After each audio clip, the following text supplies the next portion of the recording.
Hello, everyone. Welcome to Random Encounter 228 or 228. My name is Jono Logan, and it is my privilege to be delivering an episode dedicated to three absolutely fantastic games, which I have very, very fond memories about. And they're very, very spooky, too. And we're a little bit past Halloween now, but that doesn't matter because spookiness can be year-round, especially when you're playing a Castlevania game. So first, let me introduce the panel that we have today. First up is everyone's favorite retro host, Mike Sollosi. Good evening. Ooh, where does Mike? And why is Dracula here? Yeah, I think you mean Bela Lugosi, another famous Hungarian American. Of course, yes. Well, Mr. Sollosi. Oh, yeah. Okay. And we also have Audra, the review machine bowling. She has delivered so many reviews, it's unbelievable. Hiya. Yeah, in fact, along with this one that we're talking about today, she also delivered a review for Cupid Parasite, which is a visual novel, and you really enjoyed it. You gave it an 88. Yes, I really did like that one. It was a very funny rom-com type storyline, which was refreshing. Ooh, you know who'd probably like that kind of thing? Niki Fakhoori, who is also here. Wow, that's me. Hi. Yes. Yeah. Before this podcast, my friend was like, when are you getting Cupid Parasite? Because it's really good. And I'm like, soon. Yeah, you absolutely should. If I didn't keep putting games on you to review, that would be a wonderful idea. Video game, wow. Video game, wow.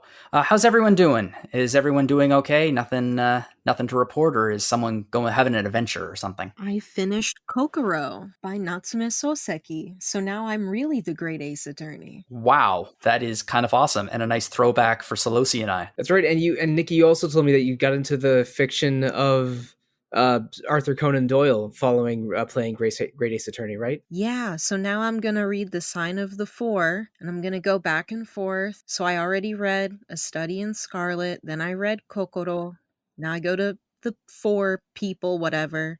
Then I'm going to read I Am a Cat. That is some deep lore. Yeah. That is a fantastic reading list. Woohoo. I'm glad that we've inspired this, or actually we didn't inspire it. The Great Ace Attorney did. What a game. Audra, you should play it. I know.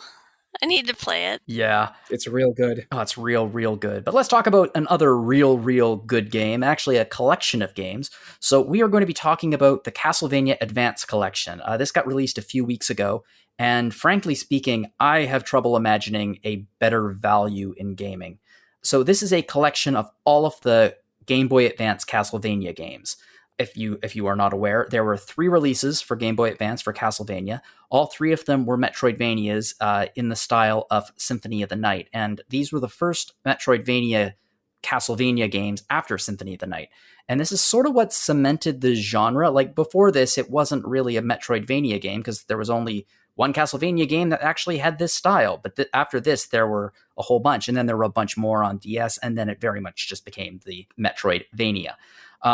I love these games. I have very fond memories of these games. I was working at the theme park Canada's Wonderland. I was doing their Halloween show over a decade ago now, and I just had my DS and I had these games, and it was a long commute, and I would play it the entire time on the commute, and then I would go on stage and I would sing Love Me Dead by Ludo and a bunch of other songs, and then I would come up dressed at full vampire, glam vampire too. Like I had black and red hair and had like a shiny tuxedo and like completely white face, and then I would go backstage and I would in this costume sit there and play Castlevania. So I have very fond memories of these games and Castlevania in general. But let's talk and see what Sollosi, what's your experience with Castlevania? I believe you are a fan, are you not? Oh boy, where do I begin? Yes, first of all, my first Castlevania game was the first one on NES, not the Akumajo Dracula for arcade, but the first NES release in North America. That was a rental many years ago, probably in the early 90s. I liked Castlevania, but it didn't quite grab me as much as, say, Mega Man or all the JRPGs I played back in the day. But I enjoyed it. And when I got a PlayStation, I heard a lot about Symphony of the Night. It had already been out for a few years, so I rented that. Thought it was incredible, ended up buying a copy, and now I've played Symphony of the Night usually around Halloween, something like, I don't know, 6 times in the past 20 years. Like sometimes it's Halloween and I just got to play a Castlevania game, and Symphony of the Night is still my favorite. And when I got really deep into Castlevania in the 2000s, I played the 3 GBA games back to back because I didn't get a GBA until 2003 or 2004, and all 3 of them were already out. So I sought them out and played them probably one a month for 3 straight months, and really loved all 3. And then in the 2000s, I basically had a new one coming out every year or two on the DS, and that run of 3 GBA games and 3 DS games is so outstanding that it really cemented my fandom for the series. And because just how my personality works, I went back and played a lot of stuff and read all about it because I felt like I needed, when I really want to get into something, I try to learn as much as I can about it. So now I went back and I even played an emulated version of the Dracula X game that's also in the Advance Collection. I figured out a way to. I played the Rondo of Blood remake for PSP, which is awesome. I'm not sure there's a good way to play that now outside of the modern collections. And where else do I go with this? But I'm really, really excited by the Advanced Collection, because when you combine the Advanced Collection with the Classics Collection from a couple of years ago, with the Requiem Collection from a couple of years ago, now there's a good way to play every Castlevania game from 86 to 2003, other than the N64 ones. So it's a good time to be a Castlevania fan, because even though Konami's not really making them anymore, they are very interested in finding ways for people to play their older catalog. Absolutely. And I mean, heck, there are 3 other games that came out after the Game Boy Advance games, which would also make a fantastic collection, but we might get into that later. I have an odd feeling that Audra and Niki's history with this series is going to be a little bit shorter than ours, Sollosi. Audra, what do you know about Castlevania? I know it had to do with Dracula, and that Symphony of the Night was very popular. Yes. And that was about it until actually I picked up Harmony of Dissonance in this collection. Yeah. And Niki, I'm assuming that your history with it is somewhat similar. Yeah, I played Castlevania Judgment, and I have this poster of it on my wall, and it's next to a poster of Tales of Symphonia, Dawn of the New World, which I did not play, and it serves to remind me that for every bad decision I've made a good decision too, so I don't feel too bad about it. Those are like the 2 worst games in each of their series. That is wild. Yeah, exactly. So I didn't play Dawn of the New World. Yeah, so the Wii poster was a wild reminds me time. that, I did make a bad choice once, but I've also made a good choice. So everything evens itself out in the end. But one thing about Castlevania Judgment, it is a bad fighting game, and the character designs are real weird, but it has a bunch of really great remixes of Castlevania music. That's the soundtrack in Castlevania Judgment is worth a YouTube safari at least. It's really funny because a few weeks ago, I sent Niki a message. We were talking about something, and she said, I played Judgment. And I got really excited. And I was like, you played Judgment? I started asking questions, and then it became apparent very quickly that it was Castlevania Judgment. Yeah, I'm sorry. It's okay. I just get very excited when someone says they played a Yakuza game. So I want to ask a question of all of you just before we get started, because these are Castlevanias and Metroidvanias. The first 3 Castlevania games for the NES. The second one had kind of exploration, open world elements, but not. It wasn't a Metroidvania. It's a non-linear side scroller, but it's not what we would call a Metroidvania. But they do recreate the collect Dracula's body parts quest from that game in Symphony of the Night, which is pretty cool. Yeah, and there was Super Castlevania 4 for the Super Nintendo, and there were a few releases on there was a release for Genesis, Bloodlines, and then they came up with the Symphony of the Night, and that was the groundbreaker, and that was the thing that really cemented the Metroidvania genre, and since then it's developed out of that. I'm assuming that everyone on this podcast is a fan of Metroidvanias. I'm just going to take a wild stab in the dark. Never heard of them. Never heard of them? Yeah. I like Mega Man ZX. I like that one. I also have a ZX Advent poster in my room underneath an Apollo Justice poster, which is also a Metroidvania, I swear. Yeah, you got some Capcom poster action going on. That's but yeah, true, yeah. ZX and ZX Advent were, I think, regular DS games, and they were basically Mega Man Zero, but with some Metroidvania elements added. That they're weird and different, but not bad. I liked the first one. I like them too, yeah. I just finished Death's Gambit, which is a Metroidvania Souls-like combo. Yeah, you had a dandy time with that. And I like the Metroidvania elements. games. Well, here, just before I jump into the things, let me ask you all just one question about Metroidvanias. Is the double jump the greatest upgrade in video games ever? It is one of them. It is crucial, and when I played East 9 earlier this year in January, them giving you the double jump in the very first zone was the best surprise of that game. They just give you a double jump straight away, and I want every game to do that. It's my favorite upgrade in every game. The second you get a double jump, it's just the world opens. You do a happy dance. You do a happy dance. Okay, well let's go in here with the very first title of the collection, which is Circle of the Moon. So this was originally designed as a launch title for the Game Boy Advance. I don't want to call it a black sheep of the family, but apparently the game was removed from the official timeline. So Sollosi, you played this game. You were pretty excited when I, suggested that you play it. When did you first play the game? I'm trying to think back. I played I didn't get a Game Boy Advance until 2003, and I think in 2004 I sought out or eBayed the three GBA Castlevania games because they had already all been out by then, and played them basically in order. So I think this was probably in 2004 when I was still in high school, and I played all of them, and they were each different and like focused on different parts of the Castlevania experience and the Metroidvania experience. But all of them were very good and did a good job with that. And with Circle of the Moon, it doesn't really care as much about pushing the visuals and the hardware of the GBA to their limit, but it's just a really good game that's about like positional whipping and making sure that you throw those cross boomerangs so that they stop at the enemy and hit them 5 times.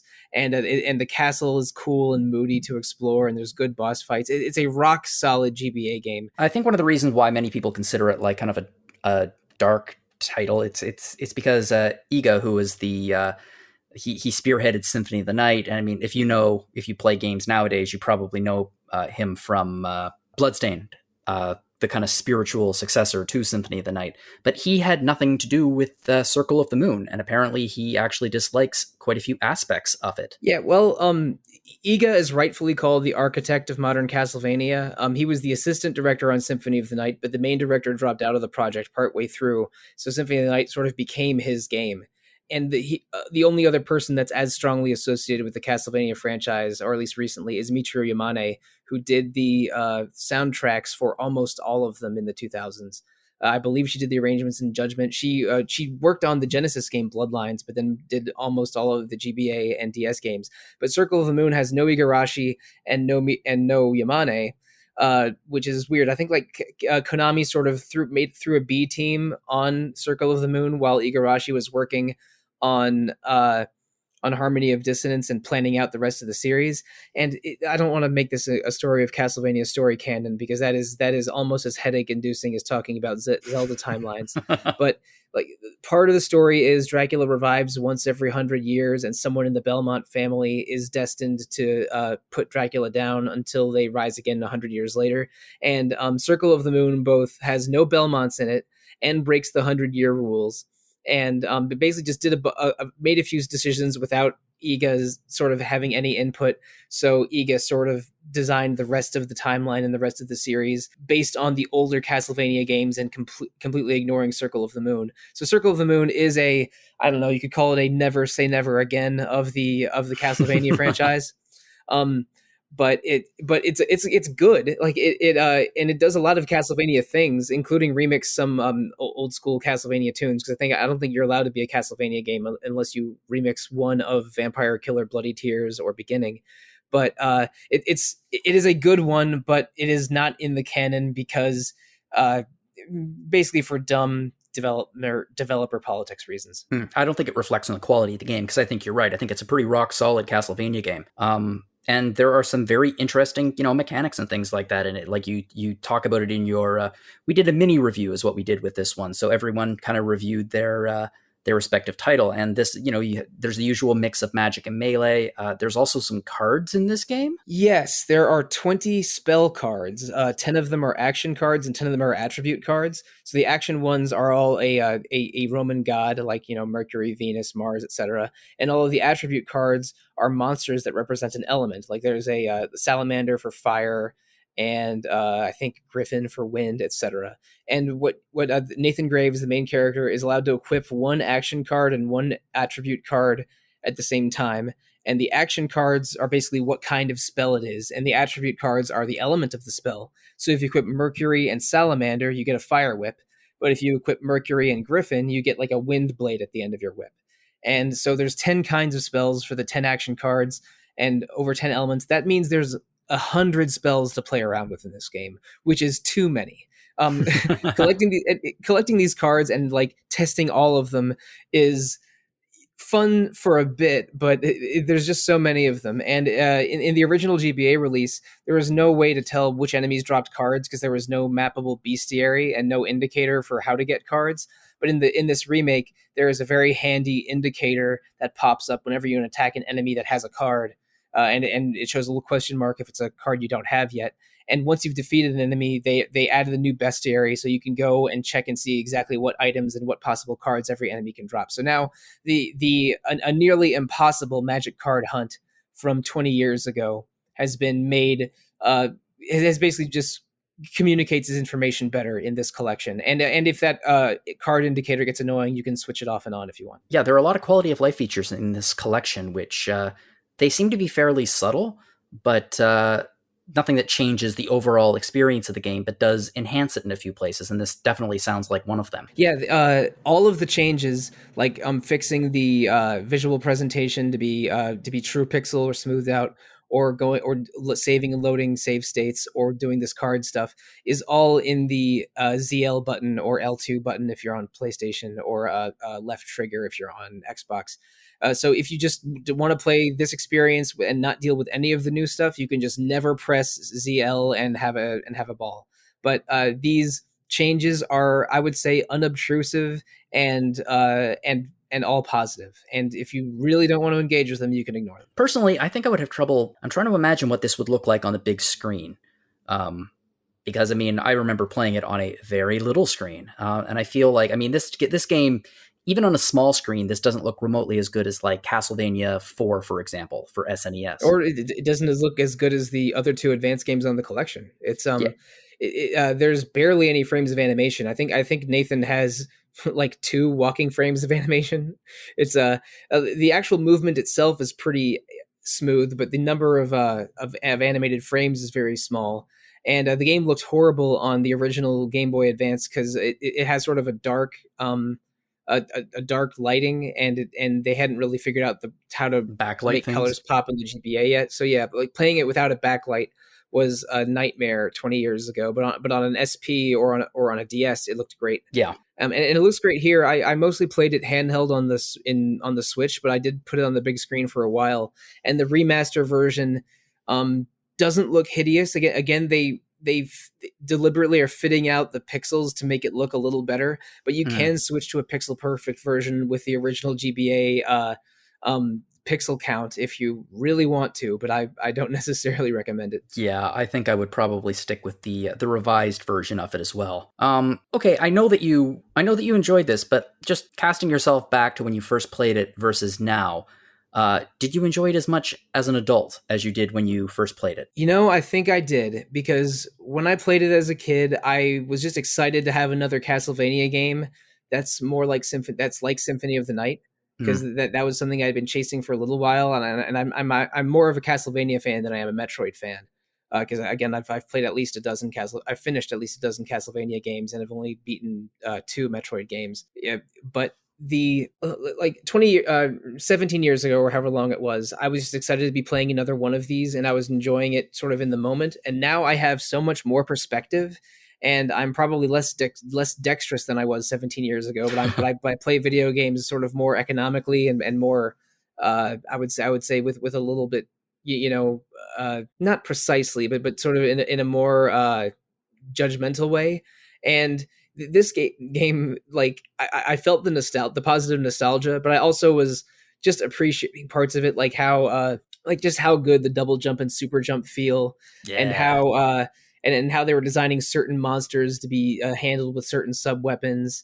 And I got annoyed at the spell card finding loot drop mechanics all over again, but appreciated that they made them easier to find now. And like I think I look back at this knowing that it's a black sheep and knowing that it was a GBA launch title, and appreciate it for those reasons, as well as it just being a great Castlevania game. Like I hope I'm not sounding too overly analytical here. This is a good ass Castlevania game in the Symphony of the Night mold, and is a worthy part of this collection. I completely understand where you're coming from, and I agree with you. Well, let's move a little bit into the future now. So it's the Game Boy Advance has been out for a few years now, and a new Castlevania game comes out, and it's called Harmony of Dissonance, and it's still it's still a Metroidvania, and it really catches quite a few people's attention. Looks a lot better than Circle of the Moon, and also Iga's involved in it. So, Audra, you played Harmony of Dissonance. It was your first Castlevania game.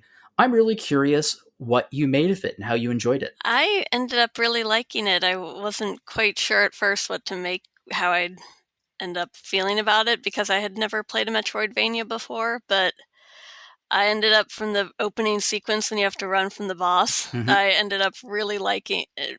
I was like, oh wow, this is actually pretty fun. Hang on, sorry, you've never played a Metroidvania before? No, this is my first one. Oh, I didn't know that, actually. I knew it was your first Castlevania. I didn't know it was your first Metroidvania. Wow. Yeah. Audra, we will have words later, Audra. I've played 2 now. You've played 2 now. I have a small, adorable bug-shaped friend that I might need to introduce you to that's hollow inside, and is a very knight-like being. I think I can spin a tale to Audra some other time. Yeah. Okay, wow, it was your first Metroidvania. So with that in mind, then, I guess, actually, this is going to change. I didn't know it was your first Metroidvania. I really thought I knew it was your first Castlevania. Okay, this is going to change some of my questions then, and I'm doing this on the fly, but I'm excited about it. So Okay. what makes a Castlevania, Metroidvania really special specifically is, in my mind, the mixture of open world exploration, returning to areas with new skills, but also what Castlevania brings to the party, which is the RPG mechanics. Not all Metroidvanias have RPG mechanics, but that's one of the things that Castlevania Symphony of the Night brought to the table. How did you feel about that mixture of RPG and platforming? I found it really fun and enjoyable, actually. I mean, I've played action RPGs before, so I sort of knew some of the elements, but yeah, getting like the double jump and everything was just awesome. Yeah, double jump. And I liked how a lot of the like the equipment actually had kind of story significance too.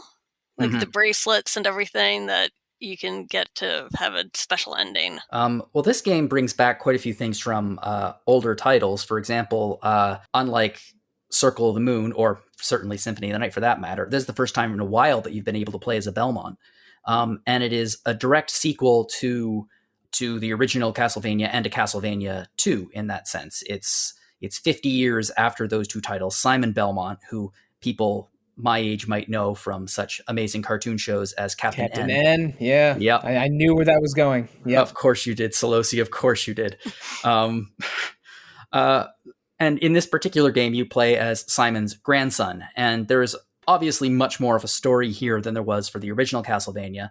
And I have to say that story, this is overarching for these 3 games, story is not their strength. There are not bad stories here, I don't think, but there's nothing exceptional here. What do you feel about the story, Audra? I thought it was the kind of the story of the friendship was actually kind of a good motivator. I ended up getting the special ending just to try to see if it wouldn't be too depressing for me. Because a lot of the other ones seemed like they might be downers. Yeah, always nice when you get the special ending. Yep. But I mean, it wasn't horrible. I thought the Maxim plotline was kind of interesting, that the Maximus friend having like the shadow self and the 2 different Dracula castles. A tradition in the series. So I liked it. It just, I mean, I wouldn't say it was necessarily groundbreaking, though. Yeah, I groundbreaking is not the word I'd use to describe it, but I am curious, coming from, like, as we were talking about platforming RPG combination, how do you feel the story was integrated into that kind of gameplay? Pretty good, actually. I liked a lot of the ways that just having to go through the castle and stuff, it was integrated quite well.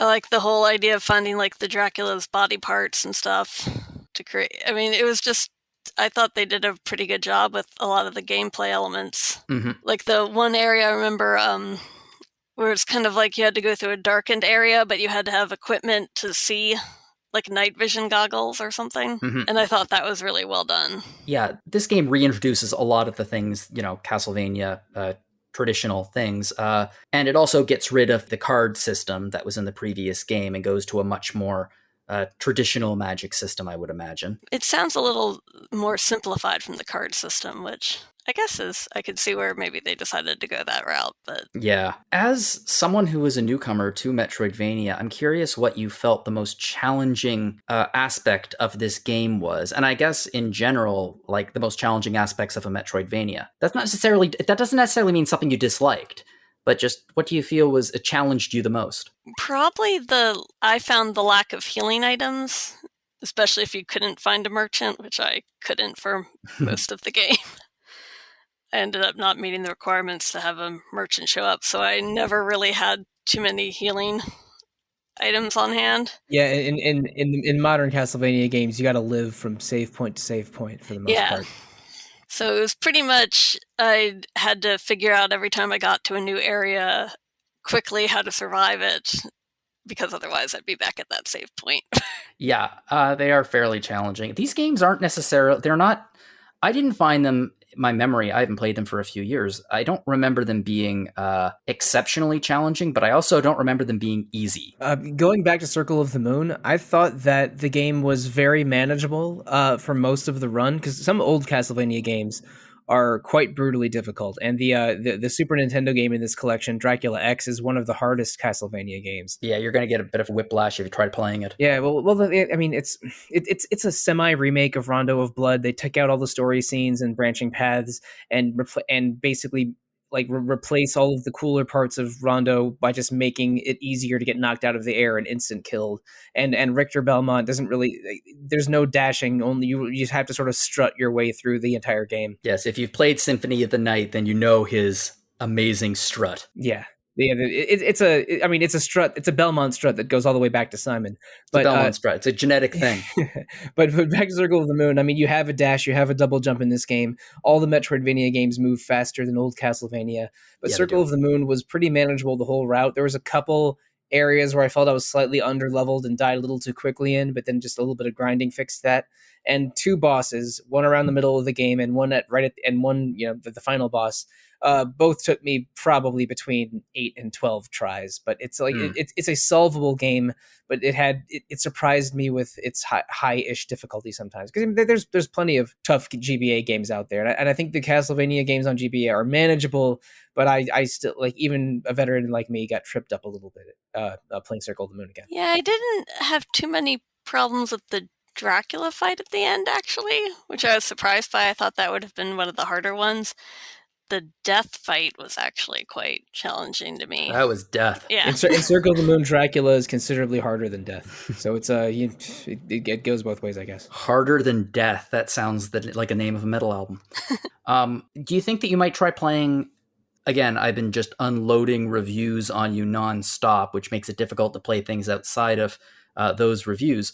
But would you be at all interested in playing the other games on this collection, or for that matter, Symphony of the Night? Yes, actually, I would be, now that I've played Harmony of Dissonance. I'm quite curious. Yeah, I think that Symphony of the Night is just one of those games that most people should play. Not because it's I think it's a great game, but because it's one of those games that cemented how can I put this? If it wasn't for Symphony of the Night, Metroidvania would not even be a word, and some would argue that it still shouldn't be a word because it's stupid. That's mean. I agree. I like it, but there are many people who believe that the word Metroidvania is just dumb. I personally think that it's a very important game. It's one of those games that made history. And because of that, and it's even better than that, a lot of the games that make history that came out on like the Nintendo system or even early Super Nintendo are kind of unplayable today. But Symphony of the Night is as playable today as it was when it was released. So I think that you would really enjoy it, actually, Audra. Oh, thank you. I'll definitely keep an eye out for it. It's on a collection, I believe. It is. It's on the Requiem collection, which has the I think it's a PC Engine game, Rondo of Blood and Symphony of the Night, which is somehow a sequel to both Rondo of Blood and Castlevania 3 for the NES. And if you're fans of the if you're a fan of the Castlevania animated series on Netflix, that show is heavily inspired by Castlevania 3. So like Alucard from Symphony of the Night shows up there. But it's on the Requiem collection, which is PS4. And it's a PlayStation 1 game and a genre-defying one at that. And a certain other podcast on an RPG fan has done 2 episodes on it. So, Symphony of the Night, I second that recommendation. By the way, those episodes will be included in the show notes, so if you're curious about them. I am only on half of them, but but it is go and play Symphony of the Night if you have access to it, please. Okay. Incidentally, I've heard amazing things about the Castlevania animated series on Netflix. I've heard amazing things about it. It is super cool, and we did an episode on that as well. I think a year or 2 ago. Check the show notes. Yeah. Somehow it's about Castlevania 3 for the NES and also Curse of Darkness for the PS2, which is one of the more forgettable Castlevania games. That show makes some unusual choices, but it's very fun and dramatic choices. Well, Audra, is there anything that you'd like to say about Harmony of Dissonance that we haven't gotten into? Not too much. I kind of wished Liddy had more of a role in the plot. That's about it. Yeah, these games don't really put a whole lot of focus on their female characters. I guess that is one change between this and Bloodstained. Bloodstained looks good. I enjoyed it. I didn't love it. I thought it was solid. I thought it was a nice beginning. Actually, Sollosi, what did you make of Bloodstained? Have you played it yet? Oh yeah, I played it when it came out. I really like it. It's so many ideas went into it, and there's so much weird stuff in it. Like, people that gave to the Kickstarter like put their dogs and cats in the game. Iga Rashi throws up 2 giant middle fingers to Konami by including a stage inspired by NES Castlevania hidden in there, and also by bringing back the voice actor for Alucard and having him voice a vampire librarian that looks just like Alucard. I'd heard about the vampire librarian. Right. That makes me interested. There's a vampire librarian? Librarian, and you can check out books for bonuses. And as you explore more of the castle and get better library cards, you can check out more books. And if you try to leave the castle without returning the books, you get in big trouble with the vampire librarian. Bloodstained is very, very good. It's a little bit messy, but there's a ton of ideas and fun that went into it. And it is definitely and it has a main character that looks like Shanoa from Castlevania Order of Ecclesia. The skill system is kind of like the souls from Aria of Sorrow. And you're rescuing townspeople and cooperating with them, kind of like old school Rondo of Blood. It is very good, and it is 100% a Castlevania in everything but name. But maybe we should stick to Castlevania games since it's in the episode title and whatnot. Yeah, I think that the audience will forgive us for a brief foray into the world of Bloodstained. Well, Harmony of Dissonance came out, and then a few years later, the final entry on Game Boy Advance came out, and this is generally considered not just one of the finest games on the system or one of the finest Metroidvanias ever made, but it's considered to be one of the best Castlevania games ever made, and it did a lot of things very, very different than other entries, including taking place in the future. So yeah, it is Aria of Sorrow, and Niki, you played this game, and you got to play as, I believe the character's name is Soma Cruz, and I think, I might be mistaken, but I think you were a fan. Soma Cruz, my beloved. That's right. There he is. Wow. He wears jeans because it's the future. Did you know in the future we'll all wear jeans? And all have very stylish white trench coats as well. That's right. Wow. How stylish. Yeah. I think this game is terrific. I think that it looks terrific. I think it plays amazingly well. I think it's just a fantastic game. And it was your first one. So how did you feel about the Castlevania series the first time you played it? What'd you think? Wow, I was so glad that Alucard was in the game. So it has Soma Cruz and Alucard. What are you talking about? There's only Soma. He's not blonde, but he's hiding, okay? But he's in there. He's in the game. You just have to read between the lines and you'll find him. I don't know what you're talking about. Genya Arikado is obviously not someone with a very similar name, obviously. No, it's him. It's him. I can tell. It has to be. That's not how I remember it. If you believe it. Okay, Mulder, okay. Whether or not Alucard is in the game, Soma Cruz is, and Soma Cruz is a very, very different kind of character than the traditional Castlevania protagonist. He can absorb the souls of monsters and then learn and use their abilities.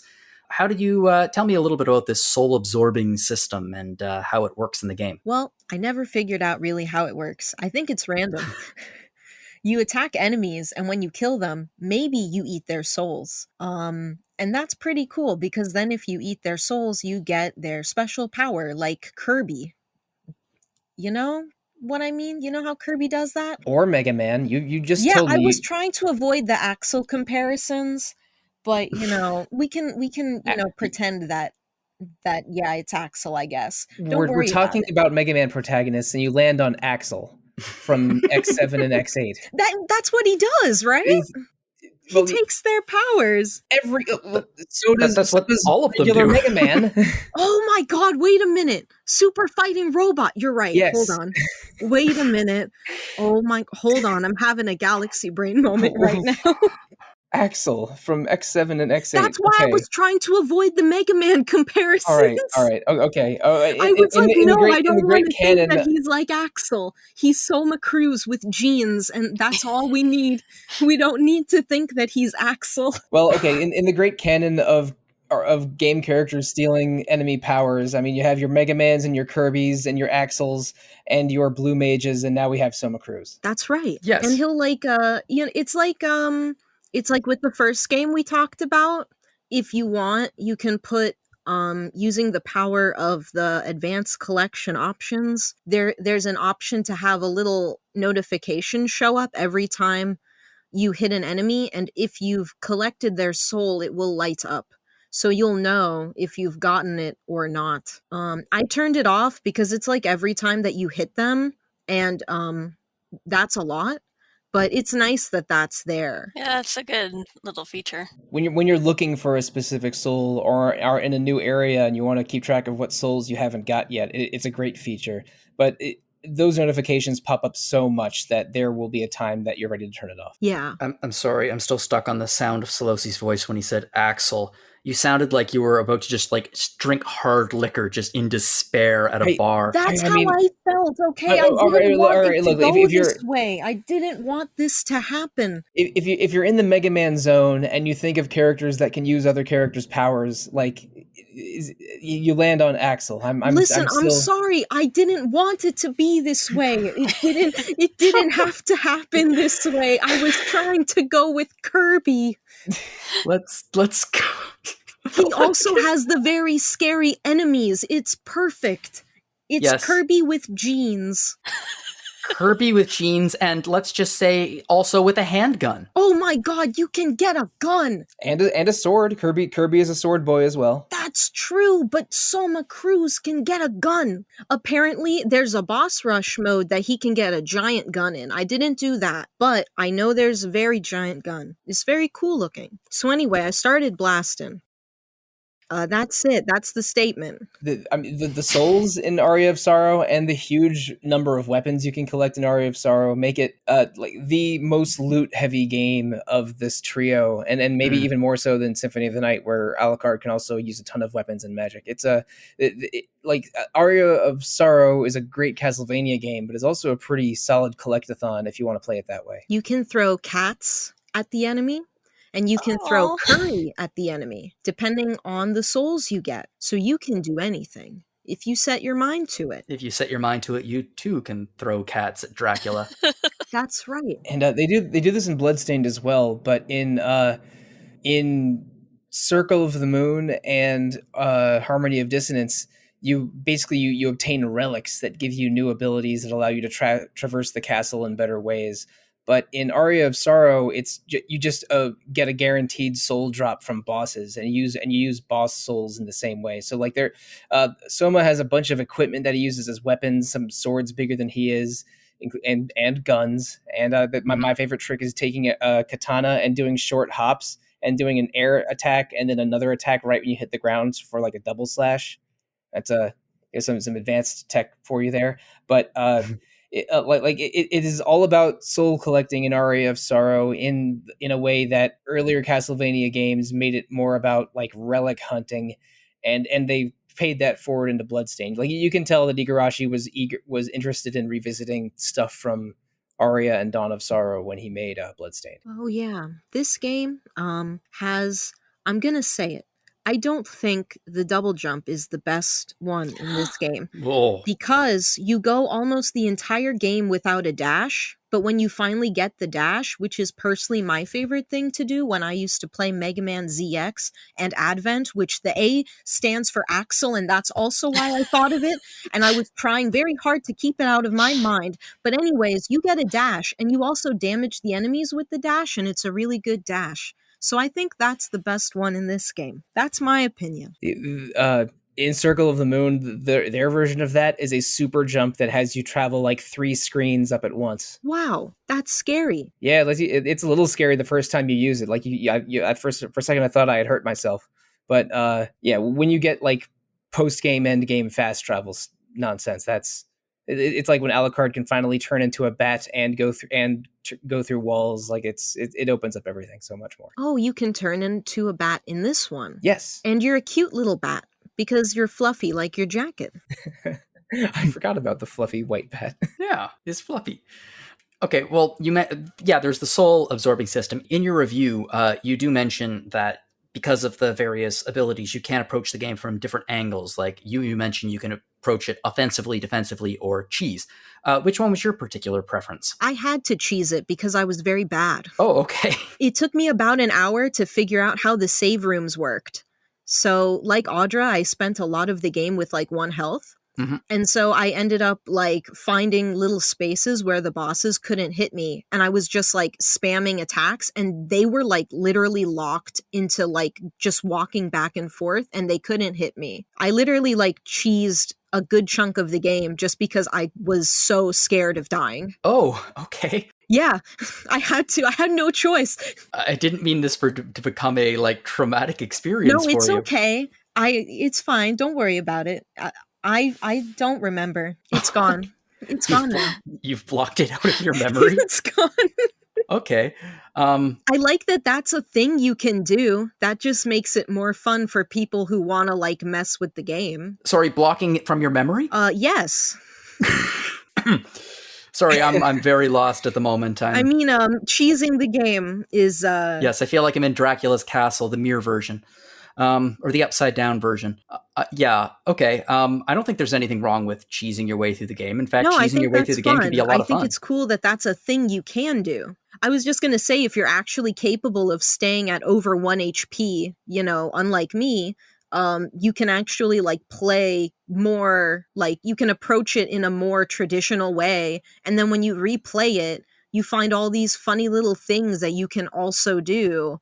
Even if you beat the game, you have a lot of reasons to replay it by trying out all the other silly things you can do. That's true. That's kind of experimental. And I mean, there is replay value baked into these games in the sense that there are usually hard modes after you beat the final boss, which I'm assuming is the very first thing that you did, Niki. The first thing I did was look at pictures of Soma Cruz.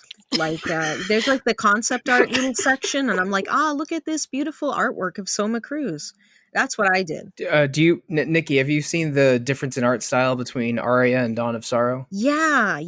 So do you prefer the Ayumi Kojima gothic Soma or the anime bright-eyed boy Soma? I don't dislike the anime style, but that classic artwork is gorgeous. So yeah. Mm-hmm. I have to say that's the one, Just as kind of a fun little point, I went back in time here and looked at some of our past reviews, and none of these people are on staff anymore or reviewers, but like Circle of the Moon got a 94 when it first came out with us. Harmony of Dissonance got an 88, and Aria of Sorrows got a 90 and a 95 respectively. So like these games have always been pretty well regarded, and the three of you regarded them very highly as well. And with that in mind, I think that this might be one of the best values if you love Metroidvania, certainly, or Castlevania games available today.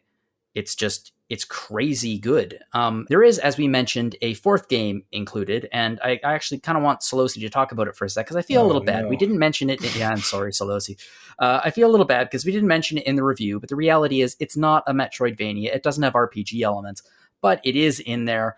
So, Sollosi, tell us why the best title in this collection is Dracula X. Right. Well, Castlevania's Japanese title is Dracula. I think like Castlevania 1 is called like Dark Lord Dracula or something in Japanese. So Dracula X was and Rondo of Blood didn't come out in worldwide when it was released in 90 or 91. So this is a Super Nintendo version of Rondo of Blood with the story sequences cut out, the stages redesigned so there aren't alternate pathways, and Richter, who's the main character of Rondo of Blood and a minor character in Symphony of the Night. A Belmont. Yeah, Richter Belmont. And I think the next season of the Castlevania animated series is going to be about Richter as well, or if memory serves. But it is basically a much more challenging version of Rondo of Blood with and the best part of it is the really good Rondo soundtrack being remixed into the SNES sound chip, which is not better or worse, but just a very interesting alternate soundtrack. Yeah. It's like the final battle with Dracula, instead of being normal on a regular floor, like in Rondo, it's on pillars that are spaced apart. And if you get hit out of the air for any reason, you'll fall between a pillar and die. Like there's frustrating parts of it that make it just a brutally difficult 2D side-scrolling action game. And even if you're like me and really enjoy these Super Nintendo and NES Castlevania games and are focused and patient enough to at least beat some of them, but not all of them, because a lot of them are really hard. This one was too hard, even for me playing it with save states in college in 2006. So if you have a choice, and I mean, if you buy this, you might as well check it out because I mean, it's part of the collection. I would argue it's not it shouldn't be the deciding factor in buying the collection. But if you have a choice, Rondo of Blood would probably be a better version of this game. Yes, full stop. Rondo of Blood is great and one of the best non-RPG, non-Metroidvania Castlevanias, and Dracula X is a much more challenging but otherwise not as good version. But you can get Rondo of Blood on the Castlevania Requiem collection that came out a couple of years ago, and you can get in the Castlevania Classics collection, there's something like, like a dozen or 15 games in that one too. So there are plenty of better options than Dracula X if you want to play a classic Castlevania game. And there actually has been another remake done of Rondo of Blood. It was for PlayStation Portable a few years ago, many years ago now. Yes, and original Rondo and Symphony of the Night with different voice work are unlockable in that game. Yeah, I've heard the different voice work. I wouldn't recommend it. It lacks the profound subtleties of the original translation. Profound subtleties, sure. If you can play the PlayStation 1 or Saturn version of Symphony of the Night, because those are all-time classics. The remake is it'll get the job done, but it's not as good as the old school voice work. Well, before I move on to our discussion question, I actually am going to ask Sollosi another question because of your experience with the Castlevania series. For those who have played through the Castlevania Advance Collection and they are looking for some more Castlevania goodness, what would you recommend to them? What should be their next step? Oh boy, they should go right on to those DS games, because DS games are playable on a 3DS, and it's not that hard to get your hands on a 3DS nowadays. And that trio, Dawn of Sorrow, which is a sequel to Aria of Sorrow, Portrait of Ruin, which is about a painting vampire that you jump into paintings in the castle like Mario 64, and Order of Ecclesia, in which you're a lady named Shinoa that equips magical rune tattoos to her body for special powers. Those three are all excellent, and I would not be against them releasing another Castlevania collection of those three, because they are super good. And between the 3 GBA games and the 3DS games, it is hard for me to pick a favorite, because they are all B pluses or A minuses. Yeah, and that's a pretty high average when you think about it for a series of games. We don't have to talk about the N64 games or Lords of Shadow or Judgment, or that there was that one that was like a multiplayer Castlevania that had a bunch of characters jumping into the screen at once, and it had God, what was it called? Harmony of Despair? Something of Despair? Kirby and the Magic Mirror. Let's see, what was Castlevania Returns? Castlevania Tropical Freeze? That's the one. Yeah. That's it. No, it was Harmony of Despair. Okay, I Castlevania just X7. yeah, I just threw a music word and a dark word out into the open, and and I ended up being correct. But yes, a Harmony of Despair. No need to play it. That's the mighty number 9 of Castlevania games. Okay. Well, thank you all for coming on the episode. I really appreciate it. We're going to jump into a discussion question that may or may not have something to do with Castlevania. It depends on your taste, I guess. So the Castlevania Advance Collection, it's following a series of some fairly significant collections of games that have come out in the last few years, like the Mana Collection, which combined the various Mana games. There was my personal favorite, there was a Saga Collection, which, boy, I sure couldn't download that to my Switch fast enough. But there are certainly lots more trilogies and lots more games that could be released in collection factors. So I'm curious, what is the next collection that you would like to see released? It can be anything. It can be RPG, it can be adventure game, it can be visual novel, just like a trilogy of games or a collection of games that are packaged into one really high value package. So Audra, would you like to go first? Sure. I'd probably say the Legend of Heroes Gagarv trilogy. Oh, the PSP ones. Yeah, those ones, they kind of need a better translation. Yeah, they do. In general, so I'd love to see just a collection of all three of them since they're already connected to one another. Yeah. Oh man, I wasn't expecting that. Those games are. They have a reputation for being beautifully written, even poetic in the original Japanese. But what is it? It's one of them was Vermilion, Tears of Vermilion. Tear of Vermilion, Song of the Ocean, and Prophecy of the Moonlit Witch. That sounds right. And I think they released them out of order, and the translations were bad.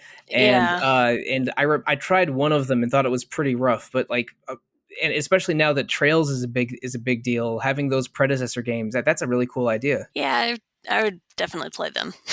So yay, if that would happen. I don't know if it will, though. They seem to be focused on Trails. I think they were PC releases in the 90s, and then the PSP collection was their first official release worldwide. Yeah. I'd also like Lunar. Yeah. But without Dragon Song. They can ignore that one. That was an answer that I thought might pop up ahead of Legend of Heroes. Lunar 1 and 2 are amazing. Yeah, they are, and that would be they could release. Could you imagine the collector's edition they could release for those two games if they could get the rights to some of the stuff that came with the original PSP or PSX releases? I still have my Galleon puppet. If they did the collection like that, maybe they could have the Sega CD releases and the PS1 Saturn releases side by side to compare them all. Oh, that would be an amazing collection. I didn't have that on my list of collections, but yeah, that's one I would buy. Other than that, Hakuoki, because there's so many Hakuoki games. Oh, that's a good one. Yep. Yes. I was not on those Hakuoki episodes of Retro with you, Audra and Niki, but I did edit them. So I did a little bit of background research on Hakuoki, and I was overwhelmed at how much Hakuoki there is. Yes, there's so much Hakuoki that only a collection could properly contain it. And because they tell the main story of it in something like 4 different versions, and then there's a couple spin-offs. Mm-hmm. And it's a lot. It looks like the best way to play them is maybe the 2 Vita games nowadays. But there's a lot of Hakuoki out there. It probably does need a unifying collection. Niki, if you could pick a collection of games that could be released, what would it be and why? Well, when we say next, does that mean a collection that could feasibly be released soon? Fingers crossed. Because I had 2 that I couldn't decide upon, but one of them would not be something they could release soon. But one that they could release soon would be the Ace Attorney games on the DS. You got me. Oh. That was mine. I wanted specifically Apollo Justice, and then the other 2 on the DS, Investigations 1, and what comes after 1, 2. They gotta give us that in English, please, Capcom, please. Yeah, that's the missing chapter that's locked in Japanese right now. And it's a good one, too. It's a good game. I really enjoyed it. I don't know anything about it other than it has a lady judge, and that's enough to make me interested. With a telescoping gavel. Because of course she has. It's Ace Attorney. What was the other pick, Niki? Oh, instead of remakes, Pokemon Black, White, Black 2, and White 2. Oh, that's an interesting one. If you've seen the concept art that that exists for the game, you can tell that the original, like, they've said that they've taken about a year to write the story for Black and White, and you can really tell because the earliest concept art we've seen, the characters look completely different. Like, they play completely different roles. So I was thinking not only something that gives players like a way to play those games in their original like release form rather than trying to, update the graphics and maybe make people unhappy with how they do that. Give them the original games, but then also like that kind of vault material with like the concept art and the commentary about how the game changed during the drafting period versus the final release. That's what I want. That'd be pretty neat. Yeah, that would be pretty neat. As long as I can evolve an Excadrill again, I am on board. Excadrill would be in the game. Excadrill has a different sprite in the pre-release than in the main release, so maybe that could be part of the vault material too, how the Pokemon designs changed over time. In the remake, they would presumably add fairy type, so that would just make Excadrill give him an extra weakness to exploit to cut up some fluffy boys. That's true. Well, I would like this to come with like a black 3 and white 3, but they would be able to focus only on that game if all they had to worry about with the originals was porting. But that's just me, thinking into the future because that's what I do. Oh, yep, well, I'll have to live there someday. Sollosi, what would be your collection? I also had two ideas. One of them was more of a localization hope, and the other was a proper re-released collection. I have an odd feeling that my second pick is going to be among this, but go. I think you're right as well. I want Ishin and Kenzan, the two lost Yakuza games set in samurai times, a few hundred years apart. If you don't like attaching a Yakuza name to those samurai games, call them Ronin Like a Dragon collection or something. But I want to play those two games. Kenzan, which was made before Yakuza 3, has a reputation for being pretty good, and Ishin, which I think was made between Yakuza 4 and 5, has a reputation of being one of the best ones. Yeah, I think it's the first game that actually uses the new engine. Right, yeah. I think they both use the new engine. Kenzan was the first PS3 one, and Ishin was the first one in the 5.0 engine. Yeah, it's kind of how they broke it in. Yeah, and anyway, I want to play both of those, but they would be tremendous translation undertakings. I don't know what the chances are of us getting them. And the second one, which is more realistic because these are games that all came out in English, is a Shadow Hearts collection. The Shadow Hearts PS2 games are very, very good. I've played Shadow Hearts 2 / Covenant to completion, and I've put a couple hours each into Shadow Hearts 1 and Shadow Hearts from the New World. But they are very weird and specific and great. You have to play Wheel of Fortune every time you attack and every time you buy something at a shop for critical hits, and you can get shopping critical hits. There's a character that's a masked wrestler vampire, a character that is a World War I vet living in the Amazon rainforest and believes he's a Japanese ninja. There is a good boy dog character and a good boy cat character in different games. These are incredibly weird and funny and interesting JRPGs. The second one is awesome, and the other two are at least pretty good, but I haven't finished them. But they're also kind of hard to find now and have not been released in any form. So a Shadow Hearts collection would be really, really warranted and welcome. I think both of those are excellent choices, and mine actually wasn't in there. I didn't think about Yakuza for once. I was sure you were gonna. I was sure I was stealing Kenzan and Ishin from you. No, I think that's a great idea, though. I would love to play that. No, my choice, if I could have a collection, I would like to get the Quintet trilogy on Switch. The Heaven and Earth trilogy. Yeah, that would be Soul Blazer, Illusion of Gaia, and Terranigma. Released in one. Terranigma has never been released here. There is an English version of it because it got released in Europe, but it's never been released in North America. Soul Blazer and Illusion of Gaia are just fantastic Super Nintendo games. Terranigma is known as like one of those amazing hits that never got released here. I've heard nothing about whether or not this is going to happen, but considering that Quintet also developed ActRaiser, who knows? I mean, ActRaiser has been getting a little bit of play lately, so maybe it might come out. The old Quintet games were published by Enix. Yeah. So I believe they are officially in Square Enix's catalog, but I have not heard a peep about them ever getting re-released. Were some of them maybe on the Wii Virtual Console? I'm not positive. I checked online for releases, and it doesn't look like it. Like, it looks Okay. like these things have gotten extremely limited releases in the past. I imagine that if anyone would have gotten a larger scale release, it would be Illusion of Gaia, because Illusion of Gaia was by far the most successful of the three, and probably the best known. And it's just I love that game. I think it's a beautiful, fun, delightful game. Terra Enigma is a pretty great portmanteau, though, like Metroidvania. Terra and Enigma and Terra, yeah. Earth Puzzle. Yeah, Earth Mystery or Earth Puzzle, yeah. And it's and because all of those games have to do with someone challenging hell for control of the Earth, they're usually called the Heaven and Earth trilogy, but there's probably other names out there floating around. Well, I think that it would be delightful if all of those collections were announced, and given Nintendo's just incredible, they do a Nintendo Direct, and we're expecting some stuff, and they're like, oh, here's something you didn't expect, and it's available today. I wouldn't be surprised if any of those were announced to the next Nintendo Direct. I honestly would not. Well, that was the discussion question, and let's just move on to a little bit of housekeeping now to wrap this episode up. So, this is Random Encounter. We have a ton more episodes, so if you want to get in contact with us here at the show, you can fire us off a message at podcast@rpgfan.com.